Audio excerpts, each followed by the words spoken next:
Trans people ഞാൻ കാണുന്നുണ്ട്. Other ജെൻഡേഴ്സിൽ ഇങ്ങനെ എത്ര പ്രോബ്ലം ഒന്നുമില്ല. അവർ okay, first wife second wife ഉണ്ട്, ഓക്കെ, എന്ത് ചെയ്യാനാണ് പോവും.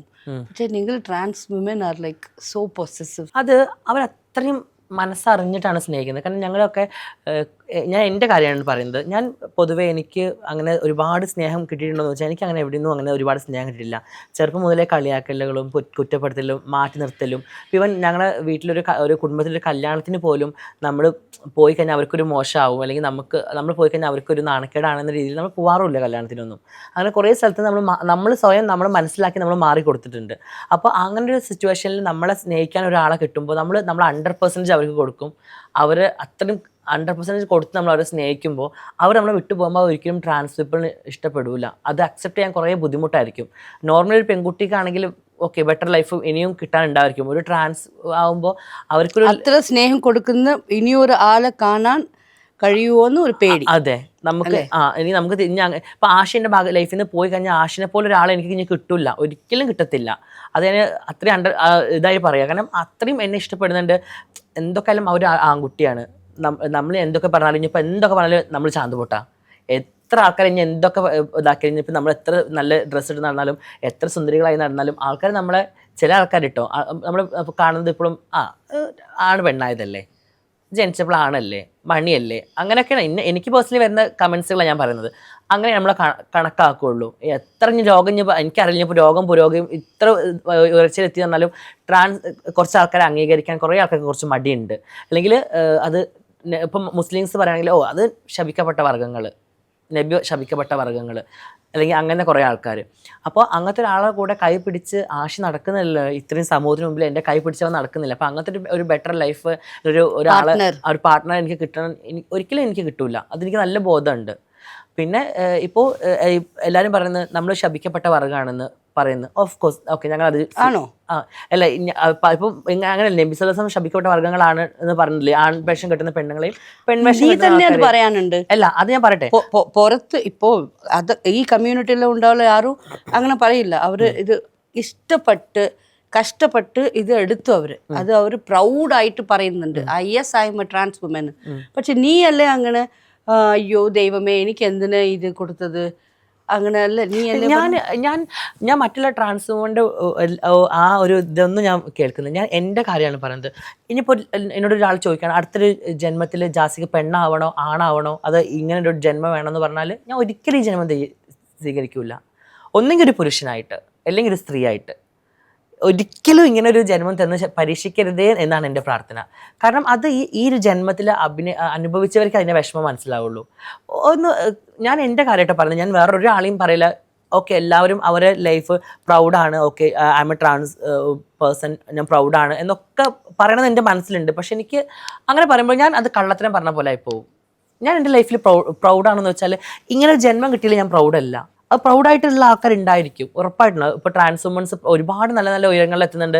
ഒരുപാട് നല്ല മേക്കപ്പ് ആർട്ടിസ്റ്റുകളുണ്ട്, ഡിസൈനേഴ്സ് ഉണ്ട്, ഒരുപാട് സിനിമയിൽ അഭിനയിക്കുന്ന ആൾക്കാരുണ്ട്. അവരൊക്കെ അത് ഉണ്ടായിരിക്കും. പക്ഷെ ഞാൻ എൻ്റെ വ്യക്തിപരമായിട്ട് ഞാൻ പറയുകയാണെങ്കിൽ എനിക്കിങ്ങനെ ലൈഫ് ഇനി ഒരിക്കലും വേണ്ടെന്നാണ് ഞാൻ പറയുള്ളൂ. കാരണം അത്രയ്ക്ക് വിഷമവും വേദനകളും ഞാൻ സഹിച്ചിട്ടുണ്ട്. ചെറുപ്പം മുതലേ കളിയാക്കൽ, മാറ്റി നിർത്തൽ, ചീത്തപ്പേര് കേൾക്കൽ.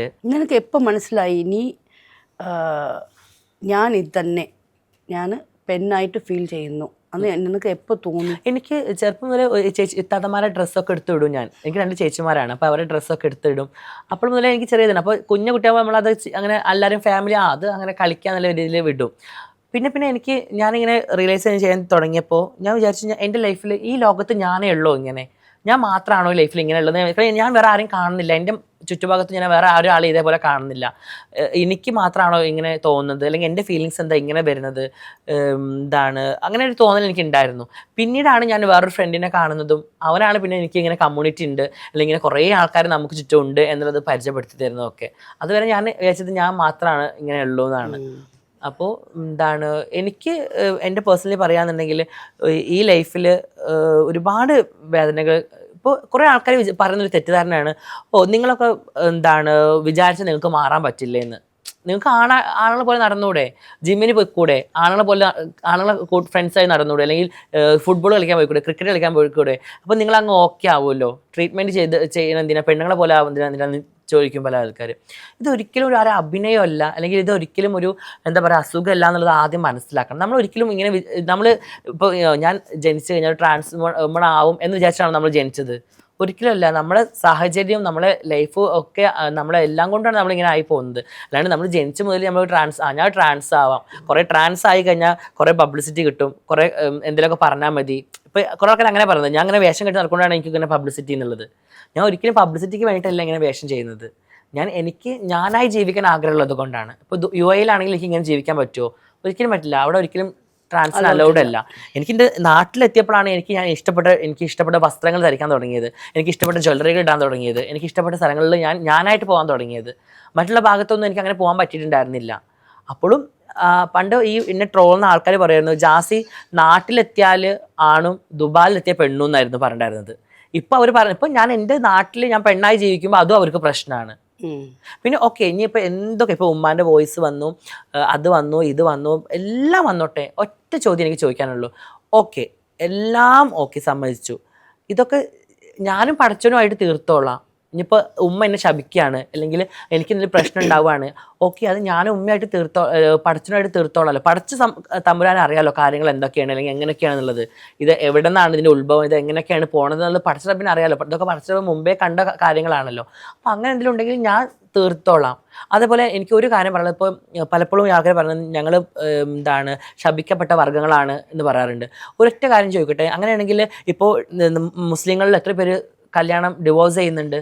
പടച്ചോൻ്റെ സിംഹാസനം പോലും വിറ കൊള്ളും എന്ന് പറഞ്ഞ് കേട്ടിട്ടുണ്ട് ഡിവോഴ്സ് ചെയ്യുമ്പോൾ. അപ്പോൾ ഡിവോഴ്സ് ചെയ്യുന്നത് തെറ്റല്ലേ? അപ്പോൾ നിങ്ങൾ എന്തിനാണ് ഡിവോഴ്സ് ചെയ്തിട്ട് വേറൊരു ആളെ സ്വീകരിക്കുന്നത്? എന്തിനാണ് നിങ്ങൾ ഡിവോഴ്സിനെ വേണ്ടി ചിന്തിക്കുന്നത്? അപ്പോൾ അതും ഒരു ക്വസ്റ്റ്യൻ അല്ലേ? ഞങ്ങൾ ശപിക്കപ്പെട്ട വർഗ്ഗങ്ങളാണെങ്കിൽ ഓക്കെ, ഞങ്ങൾ അവിടെ ഭാഗത്തിരുന്നോളാം. അത് റസൂലുള്ള ശപിച്ചത്, പടച്ച റബ്ബിൻ്റെ സിംഹാസനം പോലും വിറ കൊള്ളുന്ന അത്രയും വലിയ പാപം ഞങ്ങൾ ചെയ്യുന്ന മുസ്ലിംസ് ഉണ്ട്, ഡിവോഴ്സ് ചെയ്യുന്ന മുസ്ലിംസ് ഉണ്ട്.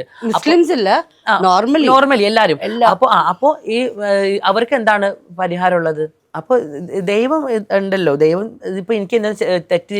ഇപ്പൊ നീ നിങ്ങളുടെ എക്സ് വൈഫ് എവിടെ നിന്ന് എന്താ അറിയാവോ? ഇല്ല, കോണ്ടാക്ട് ഒന്നുമില്ല. കോണ്ടാക്ട് ഇല്ല, കോണ്ടാക്ട് ഇല്ല. നീ ഏതോ പറഞ്ഞല്ലേ, ഏതോ ഹെൽപ്പ് ചെയ്തെന്ന്, എന്താ ഹെൽപ്പ്? അല്ല, ഞാൻ പഠിപ്പിച്ചു, അത്ര വിദ്യാഭ്യാസം കുറച്ച് പഠിപ്പിച്ചു, ഹെൽപ്പ് ചെയ്തിട്ടുണ്ടായിരുന്നു ഇതായിട്ട്, അങ്ങനെ മാത്രമേ ഉള്ളൂ. അതായത് ഞങ്ങൾ നിക്കാഹ് കഴിഞ്ഞിട്ട് കുറച്ച് കഴിഞ്ഞ കല്യാണം കഴിഞ്ഞത്.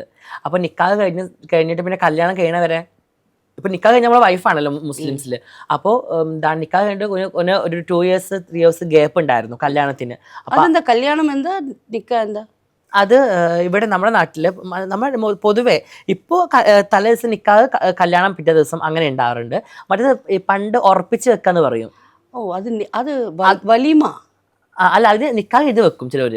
ഇപ്പൊ പെൺകുട്ടികൾ പഠിക്കണം എന്നുള്ള പെൺകുട്ടികളാണെന്നുണ്ടെങ്കിൽ, ഇപ്പോൾ ഞാൻ വിദേശത്തായിരുന്നു, അപ്പോൾ ആ കുട്ടിക്ക് പഠിക്കണം എന്നുണ്ടായിരുന്നു. അപ്പോൾ അവളെ നിക്കാഹ് കഴിച്ചു, പള്ളിയിൽ പോയിട്ട് നിക്കാഹ് കഴിച്ചു, മഹർ ഇട്ടു, ആ ഫംഗ്ഷൻ തീർന്നു, ഭാര്യയായി.